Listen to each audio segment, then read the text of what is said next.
Hey everyone, welcome back to In Her Wallet, a weekly podcast helping women around the world take control of their finances for good and build better financial futures one episode at a time. My name is Sofiia. I am your host, the creator of In Her Wallet, and an accredited investment representative here in Canada.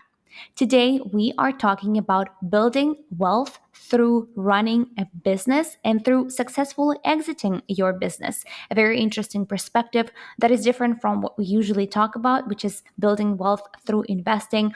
And a conversation that I'm having today is with an exciting guest, Staci Millard. Staci is an ex CPA, so she started her career working for an accounting firm, a traditional 9 to 5. She quit her job and started her own accounting company out of her basement. She grew that to a team of 10 people over the 7 years, and last year she sold the business for over $1 million.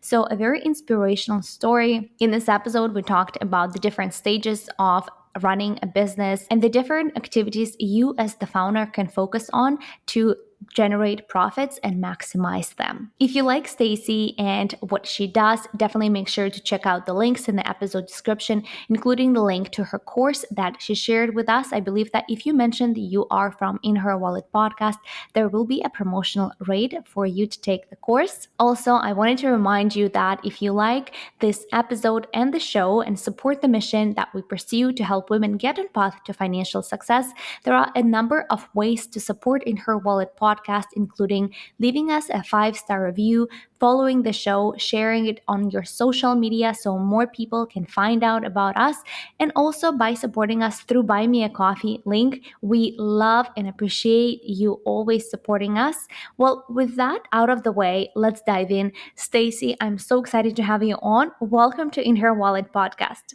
Thank you, Sophia. I'm so excited.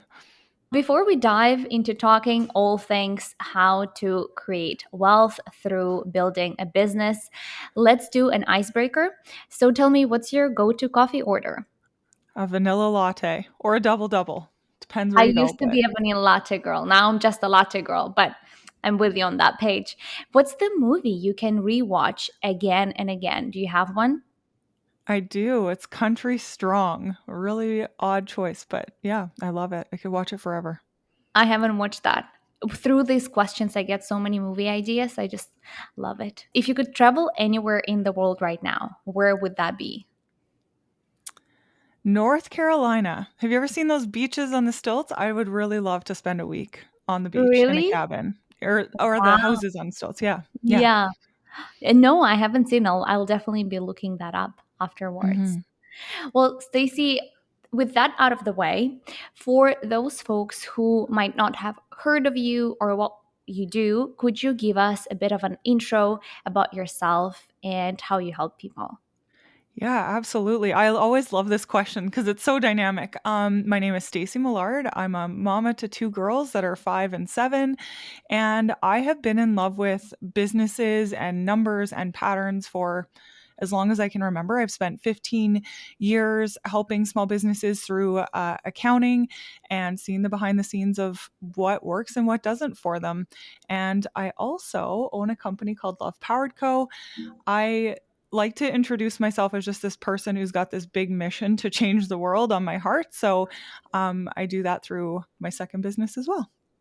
Love this. So you used to work in the public practice as an accountant, that kind of more of a traditional 9 to 5, and then you went on your own and you were servicing your own clients.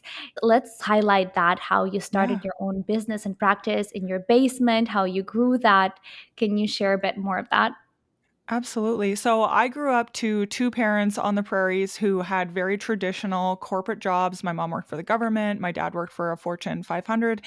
And I always looked for stability out of whatever I did. Early on, I knew I wanted to be accounting, but I thought I'll get my CPA designation. I will work in a traditional practice. And I absolutely value every ounce of experience that I got working for somebody else. I think had I come out of college and not kind of had any experience working a job, it would have been a lot different. But along the way, I found that working with small business owners in practice, I got to know what it was like to run a business. And slowly I could see how much like control somebody had over me. And I felt just like frustrated, like, I want to make a difference. Like, oh, this isn't how I would do this. I think we could have more impact. And eventually that pain just became enough that I said, that's it. Like, I'm going to go out on my own and I'm going to see how this works out, with a lot of like, I'm going to do this better, this better, this better.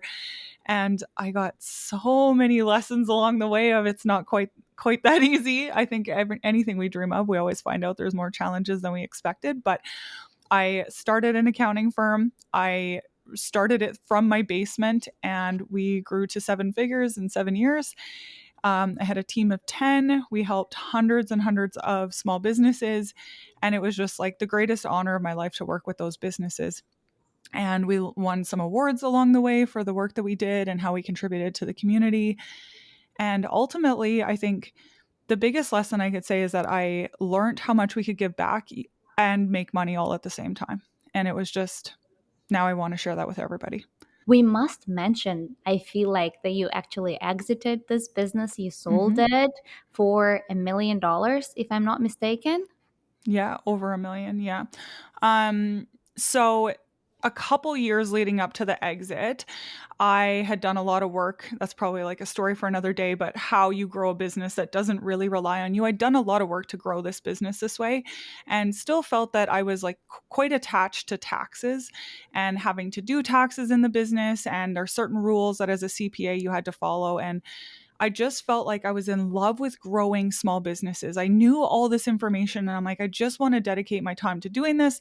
But the way that the business was set up, as hard as I tried, I couldn't quite exit as a CPA. Lots of businesses, you don't really have to be as involved as much, but mine wasn't like that. And I just eventually said to myself, there's two reasons you can burn out. One can be because you're working too much, but the other reason is that you're doing work that's not aligned with you. And when you're going to work and you're not really lit up by it, you're almost doing your clients a disservice. And I thought, like, these are all amazing businesses. I need to do what I love, helping small businesses with all this information I have. And these clients need to be done right by an accountant who really loves taxes. So I decided to exit the business. I thought, just because I don't love the business doesn't mean somebody else wouldn't be so excited to take this over. Now, obviously, as a person who has worked 9 to 5 and more of a traditional safe route, as you steady income, as you mentioned, versus quitting that and starting your own business and successfully exiting from it, I can't help but ask, what do you think is the best way to build wealth? I think that you really need to know yourself. Okay, so I will tell you that most times I will bet on myself. But for example, I look at the stock market and I don't really know a lot about the stock market. Despite having taken multiple courses, I'm like, I don't have a lot of confidence in my ability to make money doing this. So I don't invest that way. I do have confidence in understanding businesses. So I invest in myself operating businesses, and I am also an angel investor. But I think people need to really understand and know who they are, right? Maybe that's not you. Maybe taking that risk isn't you. So your best way to build wealth is a totally different tool. But that's what's important, is knowing yourself and what you're good at and what you're not good at.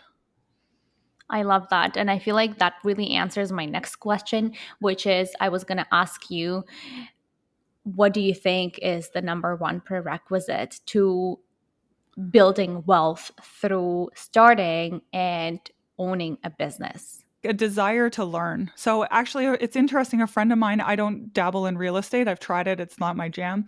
But a friend of mine on the weekend was talking about how much real estate they own. And I looked at them and I'm like, oh, you're successful in real estate because you're excited to learn. And the same with me. I'm great in business because I'm excited to learn. When anybody starts a business, so one thing I see over and over again is we have this skill. So we go into whatever like trade or skill we have. Maybe we're a hairdresser. We want to open a salon. But we think that if we just do really good at that skill, that we'll have a successful business. For me, it was like, if I just do really great accounting and taxes for people, then I'll be really great at running a business. And it was not the case. Running a business is almost like an entire another skill set. So if you're willing to learn, you can do amazing at it. But if you just think it's all about, cutting hair or doing taxes or whatever it is, I don't think you'll have the same success. Today, I really want to focus our conversation on building wealth through having a business. And that can come in many shapes and forms. As you mentioned, you can be a hairstylist that works for herself, who is self employed, and that can be a business for herself. You can be running an educational company, which is what I do. You can have an e commerce store. There are so many approaches to that. But what do you think is the most important thing to consider when it comes to business as a tool to build wealth? Yeah. So cash is what businesses survive off of, right? That's what allows you to invest, whether you're building a course, whether you need, video editing and you need to get it launched and you need marketing, or maybe you have a product-based business. It doesn't matter what it is. You need the right cash runway. And that, I think a lot of people struggle because they're not accountants and they're not used to projecting anything financially of like, okay, where's this going to go? What might I spend? Accountants have that skill, but that's one of the shortfalls. So I really suggest before you even start a business, either learn that skill or get the help of somebody who's really talented in that area, or maybe do a mix of both, like learn it, do your best, have it reviewed by somebody. But you need to have enough cash to get you through all of the startup. That is like 50% of the struggle. So understanding what you think you need. And then my friends in banking always joke about this, and same with me. I was like, I just take whatever business owners think they need and then I double it, because we always short our projections. Like, it always takes longer, it always takes more money and more effort than we think it's going to take. Yeah. So, Stacey, for someone who might not have a degree in finance, who might not have, maybe they have a math anxiety, or who are not just good friends with numbers, how should that person approach that whole cash aspect? Like, what would be your suggestion? Because obviously you're in a position where you coach small business owners on how to maximize profits for themselves. So maybe there are a few tips you can share there. Yeah, absolutely. So the first thing I would suggest that you do is get this book. It's called Vivid Vision. And any set of projections, no matter what you're trying to do when you're future casting, it's really set on how accurately you create the vision. So if you can really paint a picture of what your everyday is going to look like, every single step, you'll understand the resources that you need. So it might be people or products or software, but all of that understanding is really what goes into what we put in the financial projections. So as an accountant, if I'm working with you as a client, I'm really just looking at the nuts and bolts and asking you those questions based on what I know of other businesses. I've gotten really good at having that vision casting, so I'm like pulling that out of you. But that is where it starts, is like with the vision, because once you have the vision, it's easy to be like, oh yeah, well, this costs X dollars a month. So it's easy then to start putting the numbers to it. But the foundation is understanding what that picture even looks like. Does Yeah, that I agree with like, you. I agree yeah. with you. That's a good way to look at it.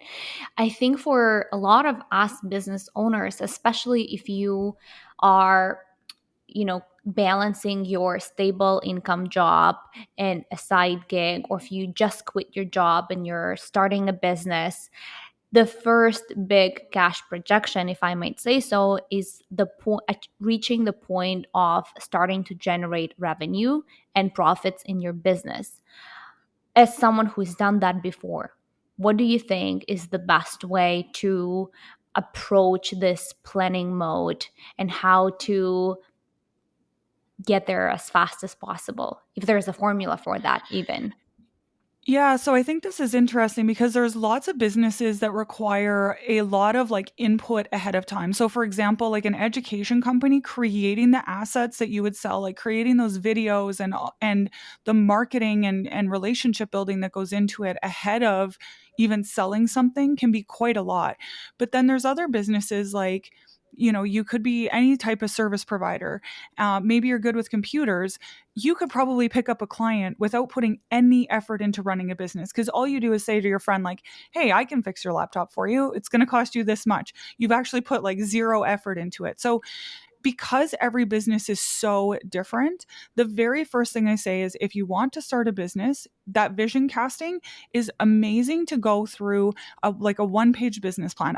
I cannot get on board with like a 20-page business plan and all the nonsense that goes Stresses into me out into when it. I think about it. Yeah. Yeah, but I have a great resource that's absolutely free, and it just walks you through some of the key points of like, you know, what does differentiate you? How do you market to customers? What's the language you use? And then how do you make money? What is your model in business? And understanding then, based, if you're like, okay, I'm going to create a course, well, then you can start asking yourself, like, how many of those courses do I need to sell? Oh, wow. If that's how many I have to sell, then how do I go about getting in front of enough people to do it? Where it's like, if you're fixing computers, like, maybe you have 100 people that you already know. So using what you know and putting it kind of into on paper, all of a sudden you start going like, oh, I didn't realize that, and like, oh, maybe this, and it just pulls so much information out of you that that is the key to taking all the next steps, right? Hmm. Just having that clarity is the most important thing. Yes, I agree with you. And it's great to put things on paper. But I also find that a lot of people might fill in that one page business plan and stop right there. So, what actionable steps can you take to actually get your business to a profitable point? Yeah. Oh, I love that. So the two things that I think are non-negotiable is review time. So I have it in my calendar every single month to answer a set of questions that I have, that I'm like, okay, this is what I know if my business is going really well. And then the second piece, so depending on your goal, you can set your questions. The second piece then is having the profit built in. So having a model where it's like, here's how I know when I break even, what my business will look like. Here is the expenses. So going back to that vision casting of like, here is my expenses that month. Here's how much income I have to bring in that month. Some people get stuck on like, well, am I going to sell 6 of this and 5 of this? Or like, what's that going to look like? And I'm like, okay, probably just like, settle on a number. We have to be okay with it being gray, not black and white, and settling on something. But when we have that idea of like, here's how much to bring in, here's what probably going to be spending, and we're working towards that goal, that's how we get there. So many people just leave it. They're like, okay, I'm just going to focus on selling more, selling more. And then what happens is they sell more, but then they take on other expenses because they're like, wow, I'm working so hard. Now I got to hire this person and this. And like, then they take on an expense. So at the end of the month, there's still no money left behind. And Yeah. when you really have it outlined of like, okay, this is the vision that I'm working towards, then you can generate profit.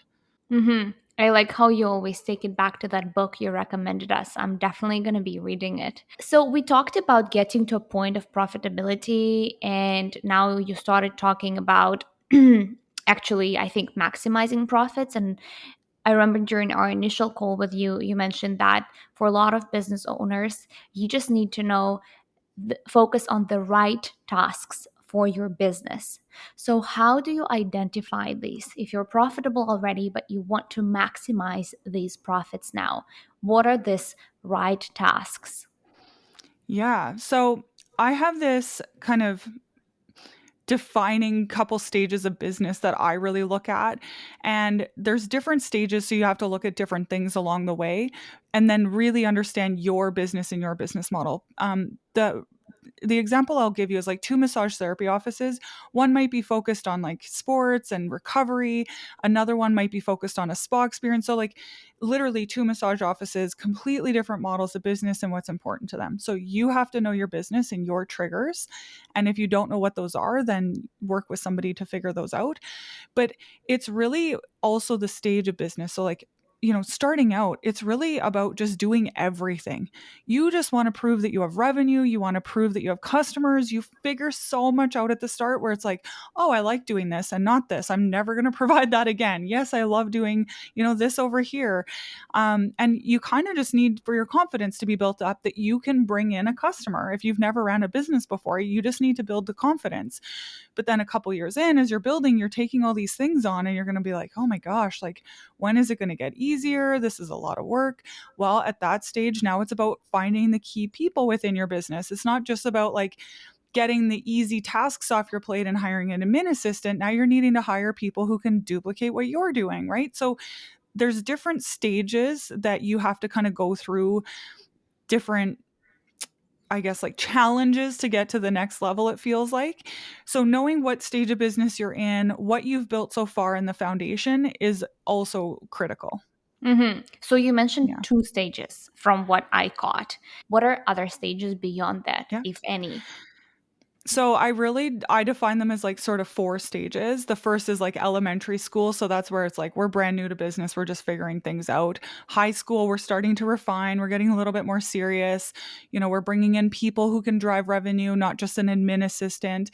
But the college stage is like a whole new stage where it's like we've got too many people for us to manage directly. We're starting to maybe get hierarchy within our business. Maybe we're managing managers. And I still find people really struggle at this stage because they don't realize how they almost have to release the business being about them. Like we literally grew this business that we're like I am the business. Without me it would fail. We've got this far. And then all of a sudden, it's like actually around the 7-figure mark. Like now we want to be at 7-figure success. And now the business has to be nothing about you at all. And it's such a like a mind game to play to now be like, okay, well, I don't matter. I don't have to save the day with customers. I, need my team to make decisions without me. So everything that you controlled to get to where you are, you now have to learn how to Let have go. control without having control. Yeah, so it's a whole different level of experience. So that's I refer to as college, and then we kind of like graduate from it at all, and we're adults. And that's kind of where I was when I exited my business. So like we have all these holidays, you can completely disconnect from your business. It's like it's the dream that everybody works towards. We're making money, we're having impact, customers love us, the community loves us, and that's the ultimate goal of like where you want to be.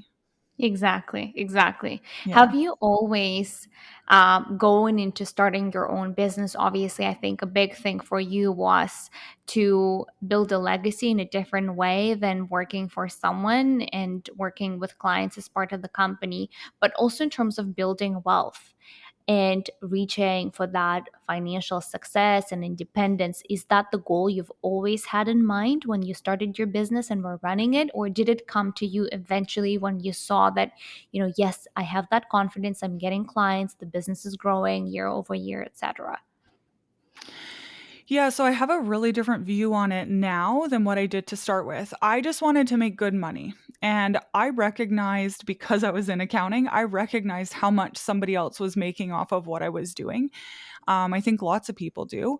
The interesting part behind that is most people underestimate the amount of expenses in the amount of work that the business owner puts in, but they'll look at it and be like, I'm a mechanic and I'm working for an automotive shop and I'm getting paid $30 an hour. Like, this can't be possible, right? Like, how do I ever build wealth for my family at this rate? How can I make more money?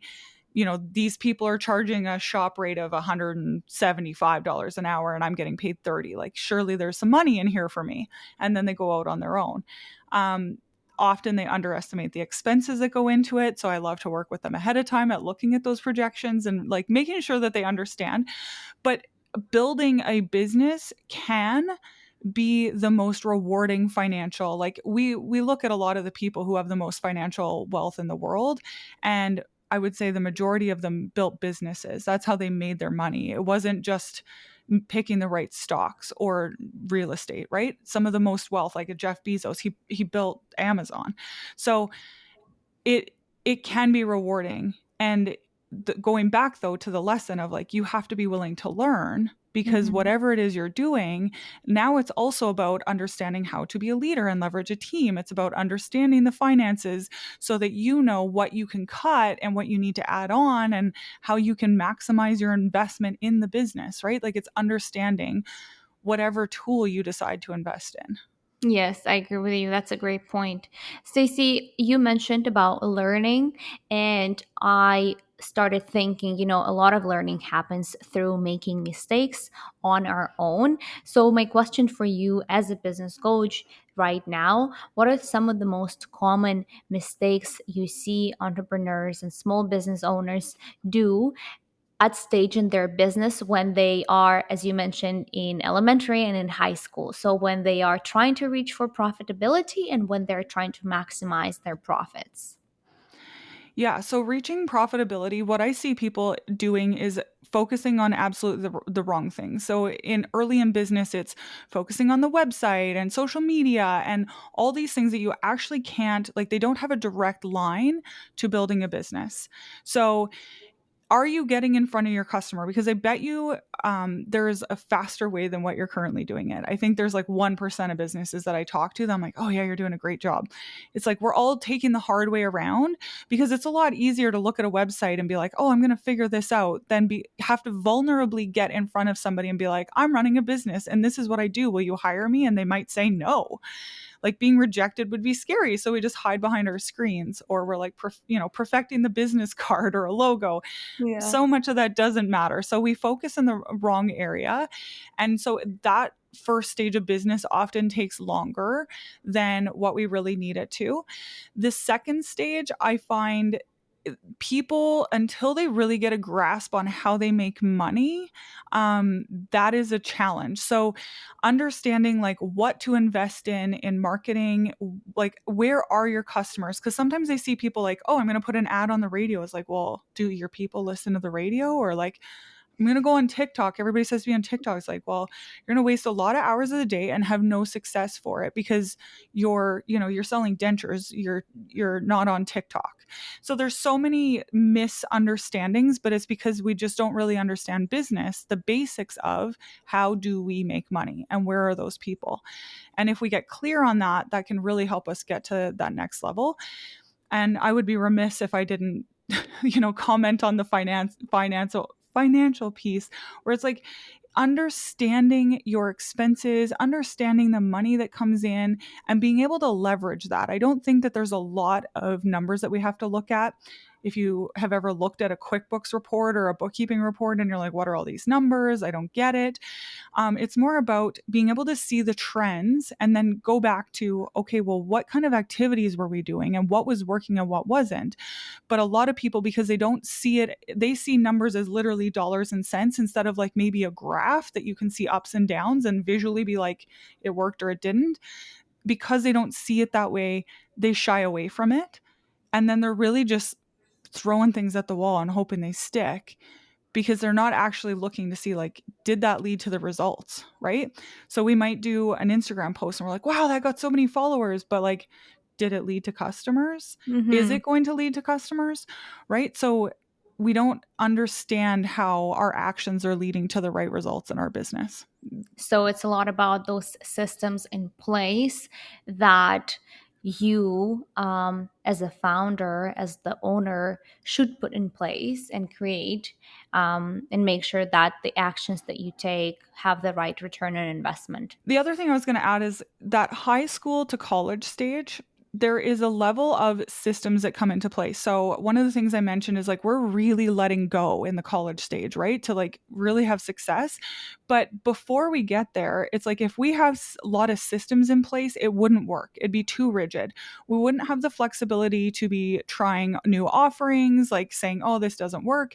We've got all these like SOPs, like this is how it's done. And like we're changing them every day. So we're spending a lot of time changing them. So early on, too many systems can actually be prohibitive.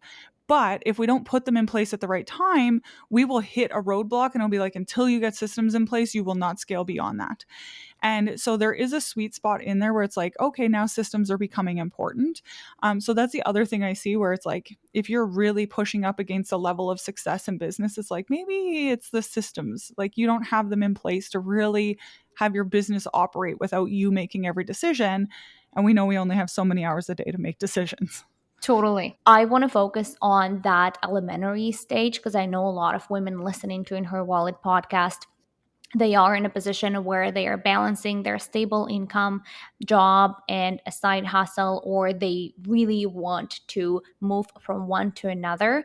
So from a point of reaching that revenue generation stage in a business, what systems in place do you think one should have to get there as fast as possible? I actually think you need to take the leap into revenue generation as quickly as possible. I know I have some mentors who talk about, like, okay, can you build an audience for as long as possible?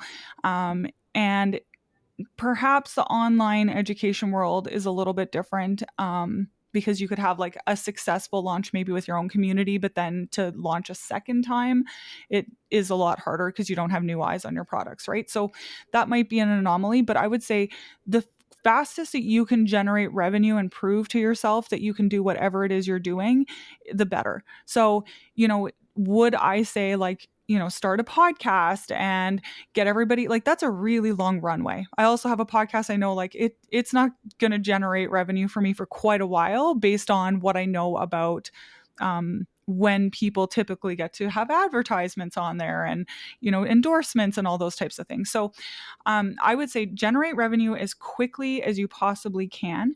The other thing, if you're in a business and you're in corporate and you're thinking about leaving to start a business, I'm going to say something that might be the opposite of everybody in this industry, where they're like, go all in, commit, don't go back. Well, there's a different type of commitment. Going all in can just be committing to doing it and learning no matter what it takes. It doesn't necessarily mean quitting your job. And I have a really strong opinion about this because financial stress is incredibly detrimental. Where if you're worrying about how you're going to eat this month and how you're going to pay your rent or how you're going to contribute to your family's bills, that is distracting from whatever you're doing.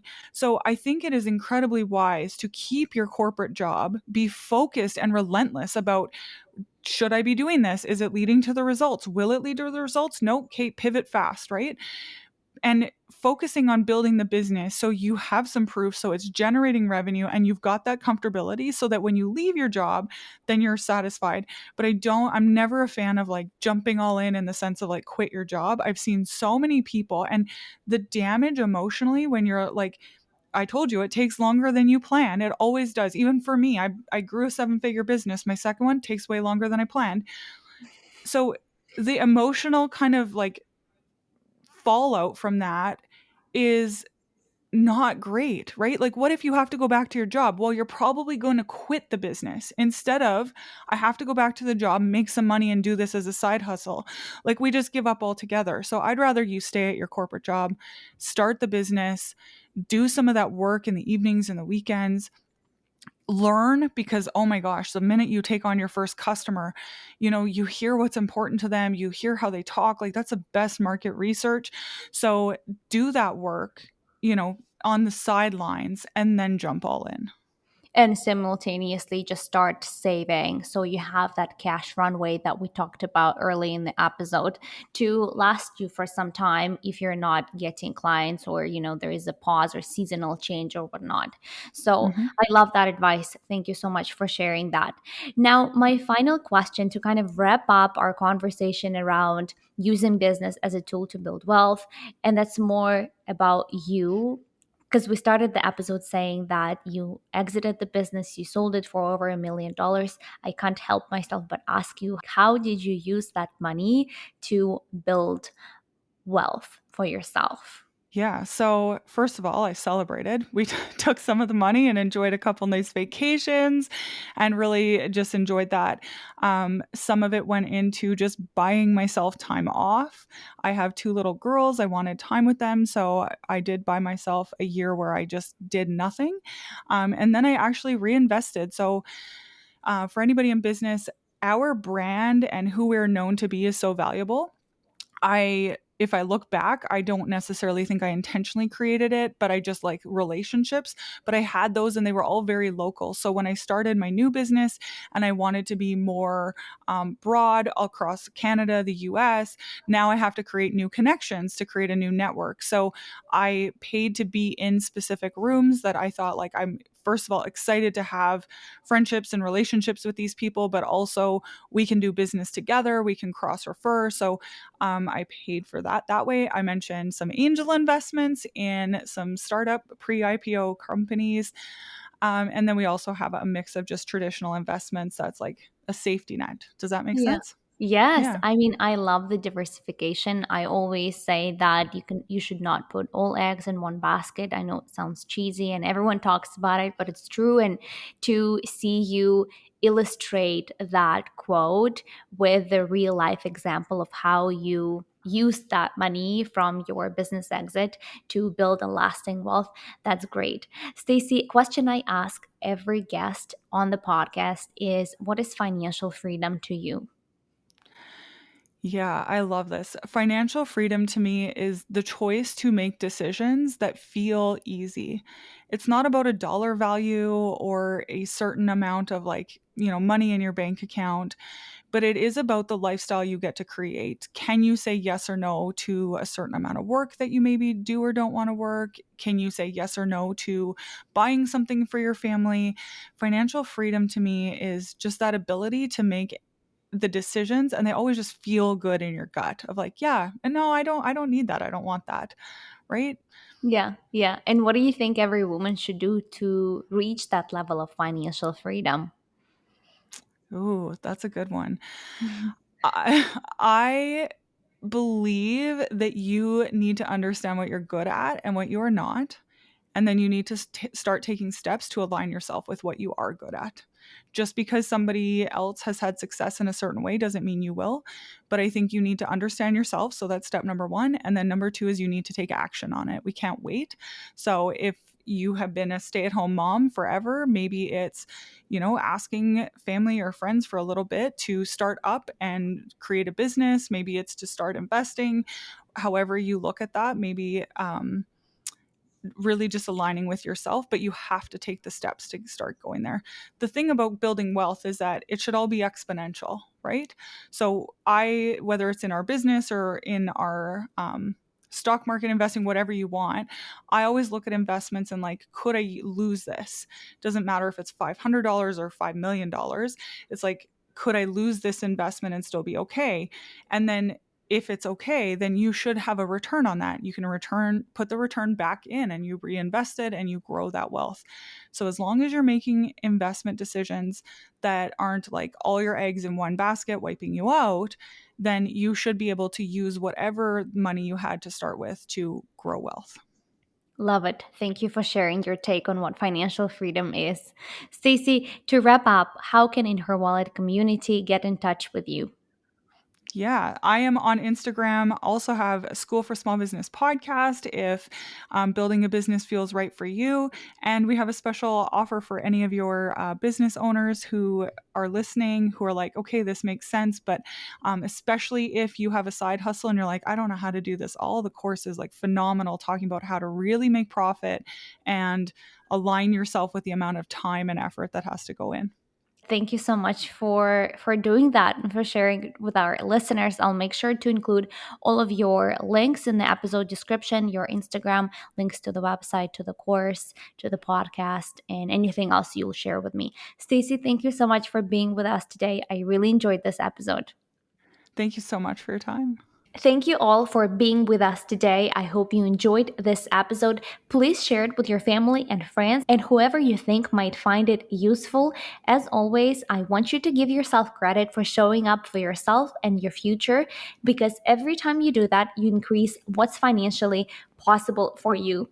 As a friendly reminder, please make sure to support the show if you enjoyed this episode. There are a number of ways to do that, either through following the show, leaving us a 5-star rating, sharing it on social media, or supporting us through Buy Me a Coffee link in the episode description. I appreciate each one of you who tunes in every week to listen to the podcast, and I can't wait to bring you another valuable episode next week.